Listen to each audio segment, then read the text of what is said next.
Hi, and welcome to the Haverhill Journal, where we give you a quick look at what's going on in our city. I'm Lindsay Paris, and this week, the Journal is revisiting some of the Merrimack Valley's long-lost ski tows and catching up on what's happening at Hillview Montessori School and with the city's winter parking ordinance.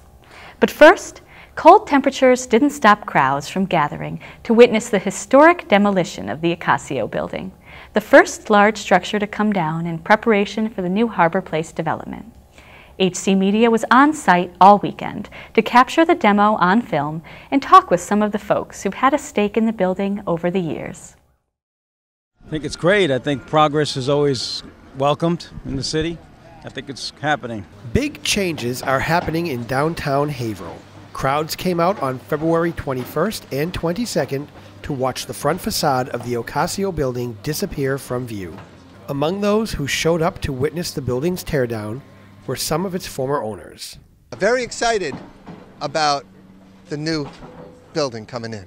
I had community opticians in right down there for 17 years. It was probably in that space since the early 70s. We had it for 20 years. We sold it a year and a half, 2 years ago. As the building receded, a view of the river was revealed that had not been seen in decades. Former Ocasio building owners John Ray and Kim Ocasio discussed some interesting features and surprises that the building once held, including a long-forgotten bowling alley in the basement. There were lots of antiques at the city lanes down underneath, and the bowling alley was still there. You could see it. You can only see parts of it, but we ended up salvaging one of the seats from a long time ago and had it in the karate school.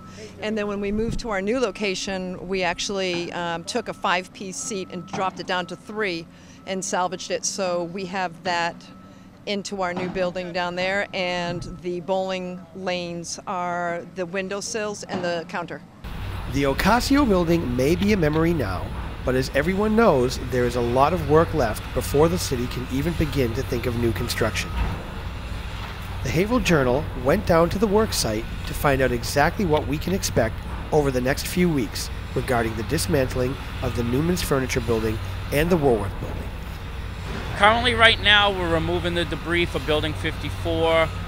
The building was taken down last week, and Building 72 was also demolished in the last couple weeks, and they built a temporary roadway in to bring the trucks in for the job. After that, Building 22, Building 32, and the Woolworth Building, the demolition will begin next week on those and should last another 2 to 3 weeks. Also next week, the cleanup for Building 54 will continue and hopefully finish by the middle of next week. The only stuff that is done on the weekends is stuff that is out close to Merrimack Street. We do that for a safety precaution, so vehicles and people going by don't get hurt or anything gets damaged. It's more of a safety precaution. So in just a few more weeks, the view from White's Corner will be looking very different. The Haverhill Journal has cameras in both the Pentucket Bank on the Haverhill side of the river and the Roma Restaurant on the Bradford side of the river. And we'll continue to work hard to document this historic moment in the history of Haverhill. Next up for demolition are the Newman's and Woolworth buildings. Demolition is expected to be complete within the next few weeks. Of all the changes the local landscape has seen over the past 50 years, one of the most missed is the loss of the local ski areas that used to dot the Merrimack Valley. These small mountains were a frequent destination for families who couldn't wait to get out into the snow, and kids who once laced up their leather boots at the local ski hill grew up to become a generation of avid skiers. So, the Journal pulled out its favorite ski guidebook and hit the snow to find the best local skiing that could once be had.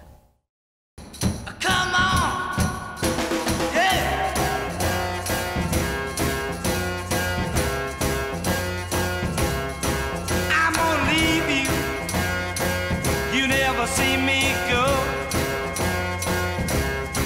I'm gonna pack my bags. I'm heading off to Stowe. I'm a ski bum, baby. I only live for snow.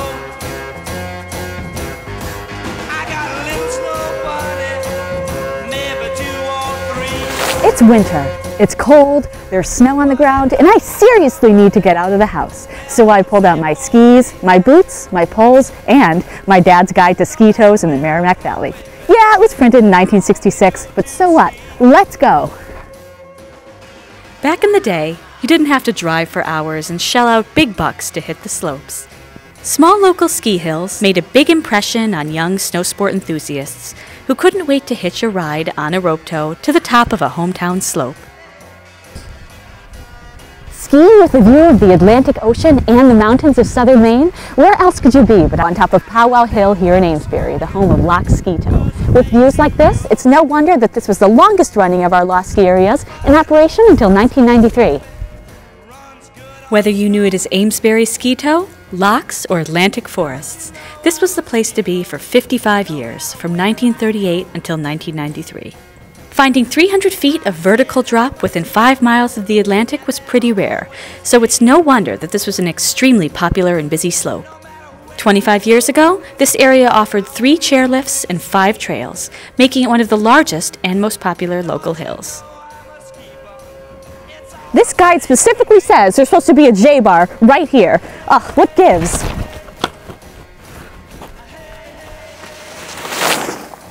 If you lived in or near Methuen in the 60s, 70s, and 80s, you'll remember the Methuen ski area.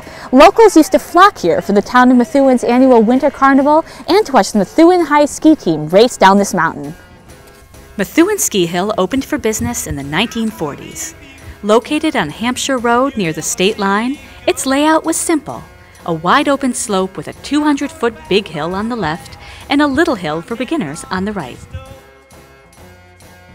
According to my Ski 66 guide, this place once had a T-bar and a rope tow, but as you can see, it doesn't look like it's here anymore, and I'm not getting up to the top of the hill anytime soon.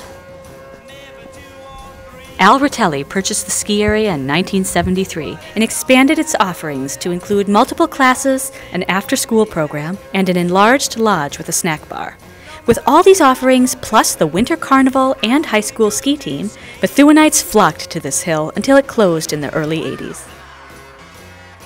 So this was part of the Methuen slope. Since there's no more T-bar, there's only one way to get to the top. Here I go.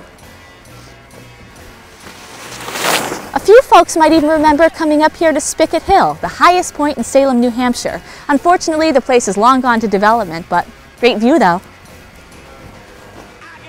Spicket Hill was a smaller slope with a drop of only 160 feet and 2 rope tows. But with a 1961 lift ticket running you just $1.50, it was a busy place. The Salem Recreation Committee offered ski classes here, so if you grew up in Salem in the 60s, you may very well have done your first run right here.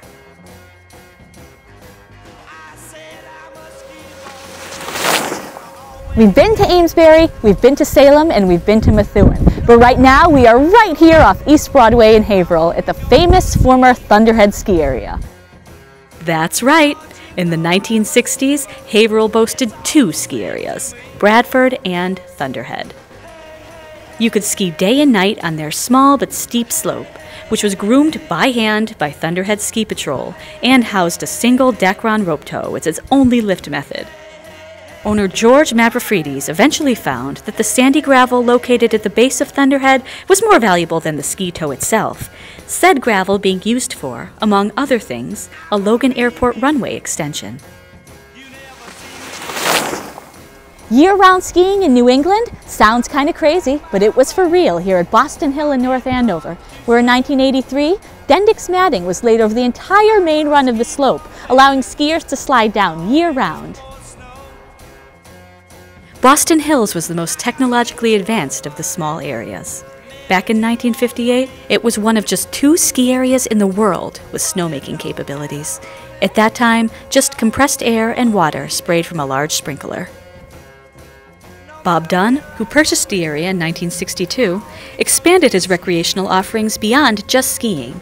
An alpine slide was built in 1977, and in 1982, Boston Hills became the first in the United States to offer a synthetic ski carpet designed for year-round skiing.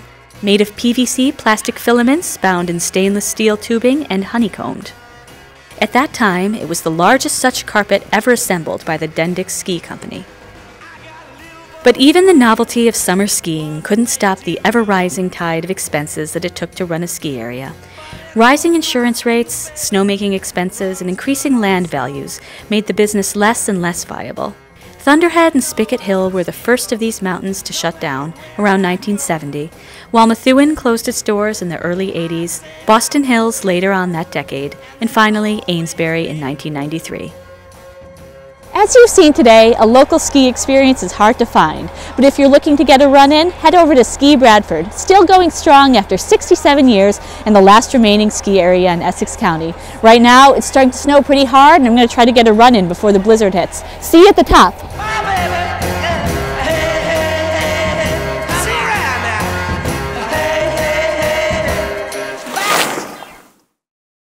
Thunderhead, Atlantic Forest, Boston Hills, Methuen Ski Area, and Spicket Hill, all very much missed. But thanks to the popularity of websites like nelsop.org, they will never be forgotten. Hillview Montessori Charter Public School will be hosting its 6th annual Let's Play Auction Night on Saturday, March 7th at 6 p.m. at the Black Swan Country Club in Georgetown. The evening will be full of fun games and activities, casino-style entertainment, and both a silent and a live auction. For more information or to purchase your ticket, visit Hillview Montessori on Facebook. Due to this winter's historic snowfall, currently totaling over 7 feet and with still 3 more weeks until spring, the mayor has declared a suspension of the city's overnight winter parking ordinance for the month of March. Vehicles parking on city streets should continue to park on the even side of the street from March 1st through March 31st. The overnight winter parking ban will end for the season on April 1st. If you have a story or event you'd like to see featured on the Haverhill Journal, call us at 978-372-8070 or email info@mediahc.org. And don't forget to like us on Facebook or at our YouTube channel, HCTV Haverhill. And that's what's happening in Haverhill the week of February 26th. I'm Lindsay Paris, and we'll see you in 2 weeks.